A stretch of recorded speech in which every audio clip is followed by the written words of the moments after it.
Why does he call it the N-word when the word is and you should be able to say it without having to feel like you're actually terrified of physical violence? Jeremy Kauffman, no stranger to online fights or principled debates, came in with this thread that tried to kind of square the circle. He laid out the problem. The left doesn't believe in free speech. The right shouldn't abandon it. But the right also can't play by rules that their opponent refuses to respect. His solution: use power to lock in free speech permanently, change policies so the government can't weaponize communication ever again. Joining me now, Jeremy Kauffman, talk about how we win a free speech war without becoming hypocrites ourselves. Good morning, Jeremy. Welcome to the show. Good morning. Great to be here with you, Austin, talking free speech on a free speech friendly show. Exactly. I love free speech. Jeremy, you laid it out bluntly. The left doesn't believe in free speech. The right shouldn't abandon it, but that creates a losing game. Walk us through how you see this dilemma.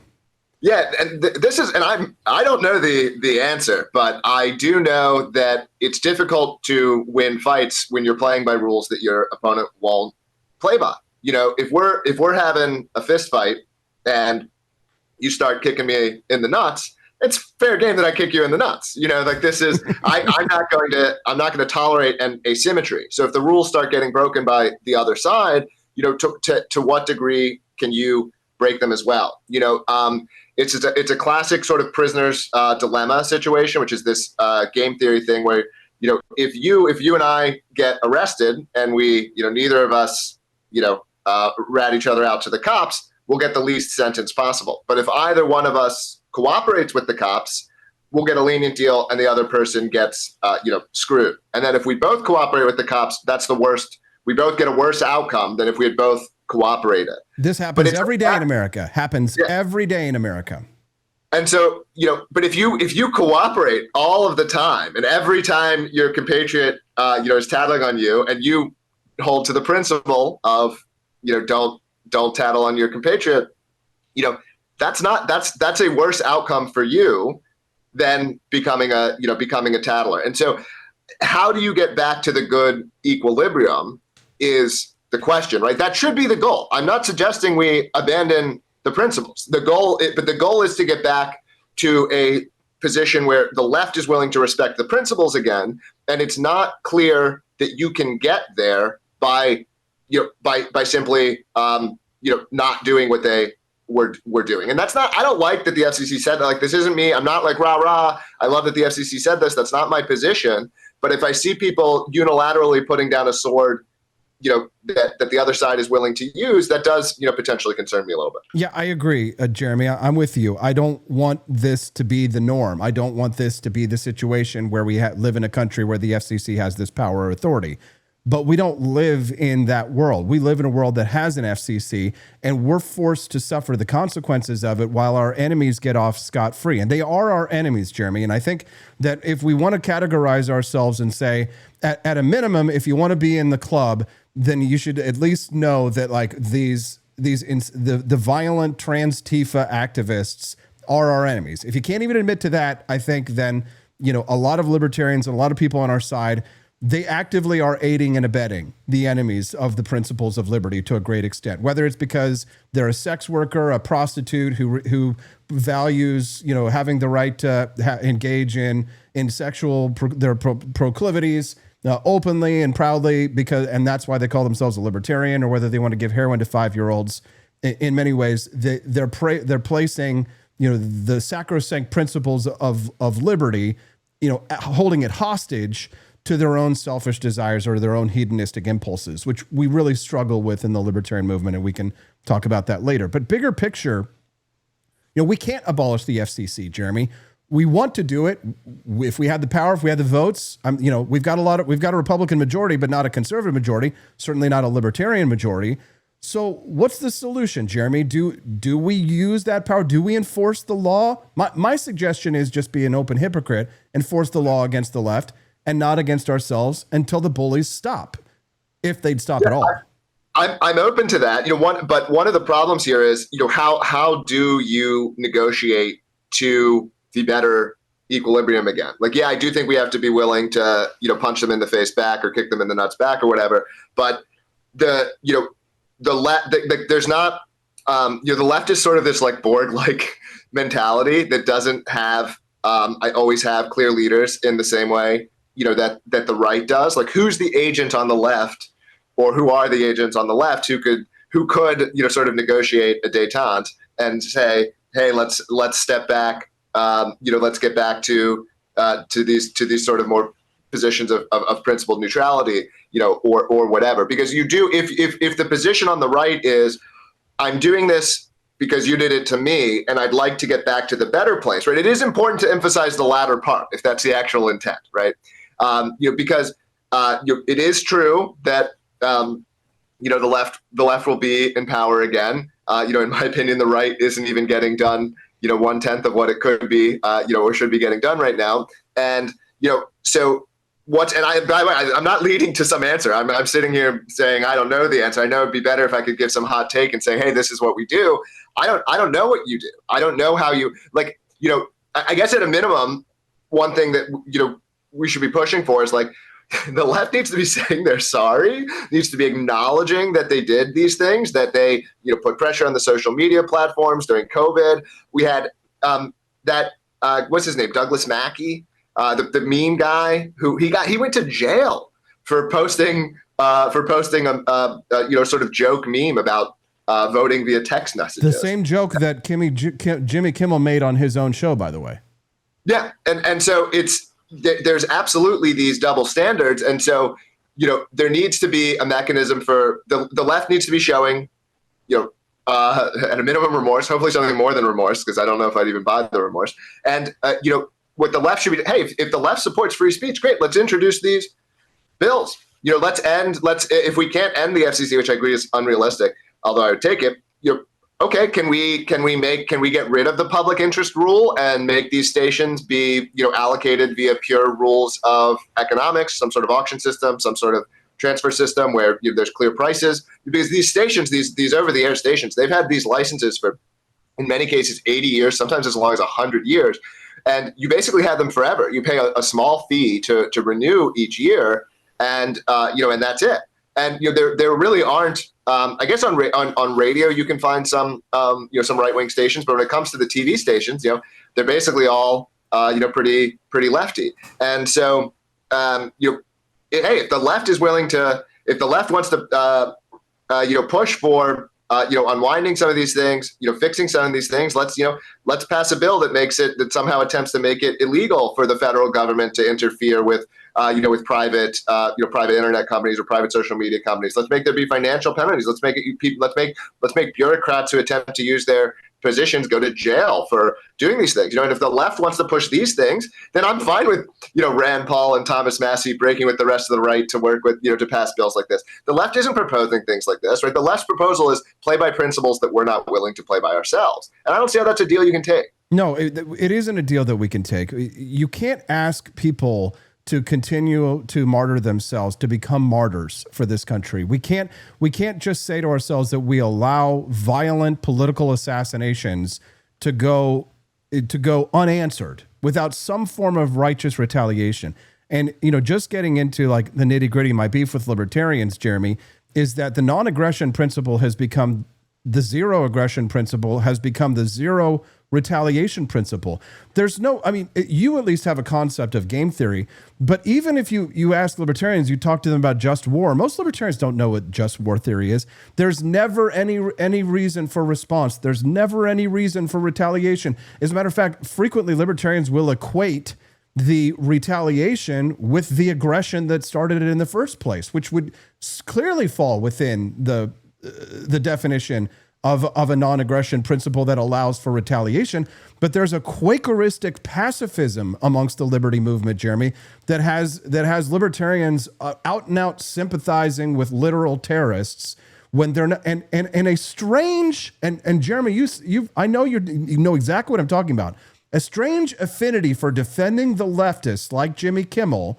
When it comes time to stand up for free speech, we had Joe Jorgensen, the Libertarian presidential candidate, saying it was such a good thing that a private company fired an employee who had written All Lives Matter on their own private Facebook page, right? The double standard goes one way with many of these libertarians, Jeremy. I think you've noticed this, right? Didn't you sit down with a Reason magazine interview and there was some discussion about free speech and the N-word, and you were asking Jeremy Kauffman, why does he call it the N-word when the word is and you should be able to say it without having to feel like you're actually terrified of physical violence? What I'm asking you, Jeremy, isn't there really a sort of a leftist or a pussitarianism that American libertarianism has become?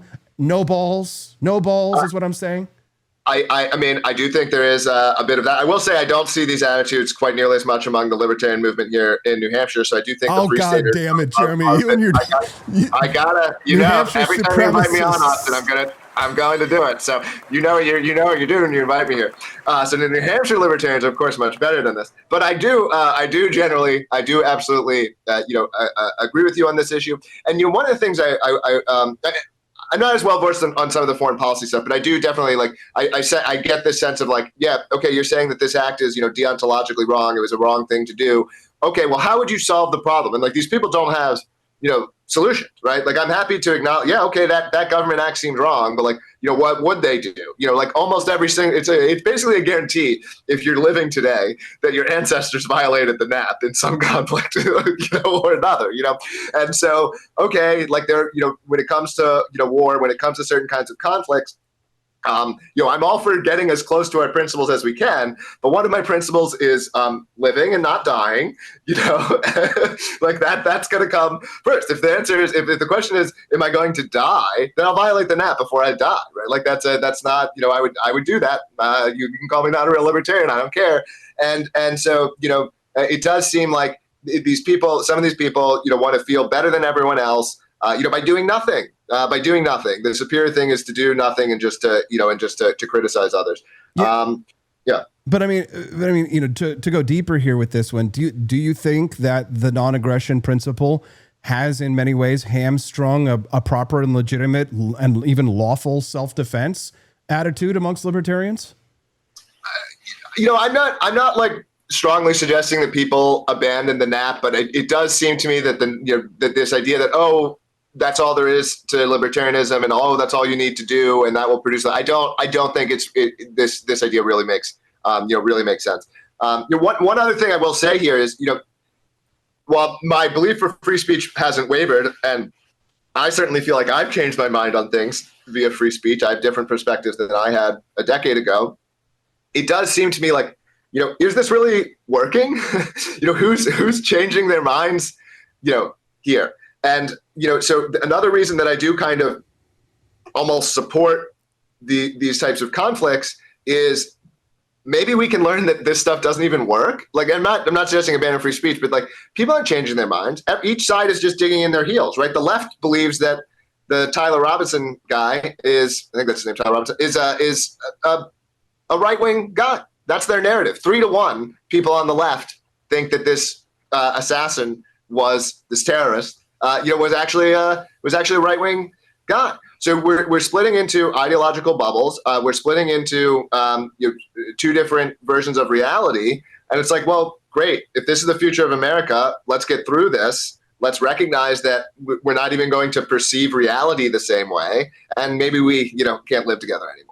Yeah, well, and everybody gets to move to New Hampshire if they want to be a libertarian and live in a libertarian paradise. Fun. We know where you're headed with all this. Jeremy. Hey, the Free State Project is headed by a great man, Eric Brakey, out there, and he's certainly been someone that I've known for years and I have great respect for. I don't see him out there throwing up chaff for the left. I don't see him out there making these kinds of statements that I see from some of these people who, during the BLM years, were saying that we need to stand up for the free speech of the left while clamping down on the free speech of people who opposed vaccine mandates or who said provocative statements like all lives matter.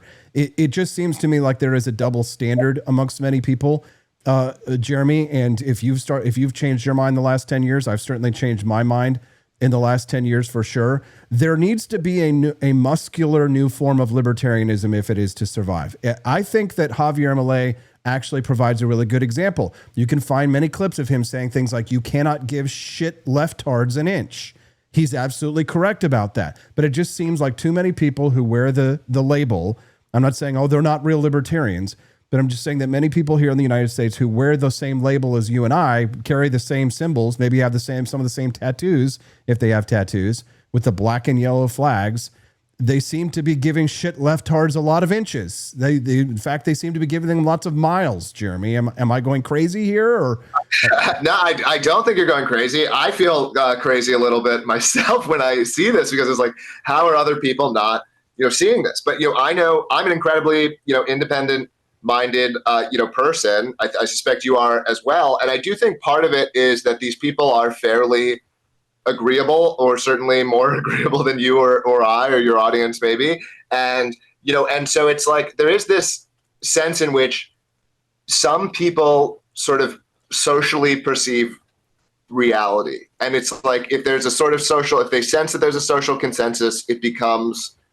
true for them. And I seem to, not be afflicted by this condition, but but many you're low people, on agreeableness. Yeah, yes, I definitely am. And so, but I think that is part of it. That's why they're influenced by the broader, culture, the broader sense that, this is that the agreeable position is to say, Black Lives Matter, and that's why they sort of react to the two events differently. I don't know. This is a theory. I'm kind of guessing here, but yeah, that's one of my theories. So, so you say the win-win is to push for policy changes when it comes to the FCC question, not just rhetoric, right? Paint us the picture. What does a true free speech victory look like in 10 years, Jeremy? Where do you think we actually could be in 10 years? Oh man, can I do like 8 hours of homework and get back to you? I think, because I don't even know exactly what these laws would look like. What I would want to do is go through exactly what did happen, because what happened during 2020 was, as far as I'm concerned, not like more so than even the vaccine mandate stuff, which wasn't good, but the cancellations. Some of these things that people lost their jobs for were some of the most mundane and trivial things. I think it's my pinned thread on X right now is going through some of the hysteria that happened. And some of this was private, some of this was governmental or quasi-governmental. And then, of course, all of the interference with social media over COVID. And how can we enshrine and lock in whatever the opposite of that is? And I wish I had more precise ideas. But that's what if I'm trying to remain principled, I would try to lock in as much as possible, the opposite of that. I get it, Jeremy, but it's like you throw all these bombs, you make all these inflammatory statements, you burn down you kick our sandcastles down, you better at least bring a bucket so we can start to rebuild them, Jeremy. So 8 hours of homework I sentence you to. Anything else? Is there anything else that you want to share with our audience or plug before we let you go today, friend? If you liked what I had to say, definitely give me a follow on X. I just crossed 200,000 followers. So Jeremy Kauffman is my handle on X. And if you're tired of living around the left and you're a liberty-minded person, you do owe yourself checking out a visit to New Hampshire, where we actually have over 100 libertarians elected. We're actually making political victories. The House Majority Leader in New Hampshire, who's a free stater, just introduced the Charlie Act to get rid of leftist indoctrination in New Hampshire schools. Great school choice program, great homeschooling scene. And so, if you want to pass on your values to your children, if you want to be, kind of get out of these places where you are going to get in trouble for saying the wrong thing online, New Hampshire's a great place to be. If you're in a blue state, in a blue county, get the hell out, go to New Hampshire. I'm in a red state in a red county, so I'll stay put for the time being. Thank you, Jeremy Kauffman. We appreciate all you do for liberty. Cheers.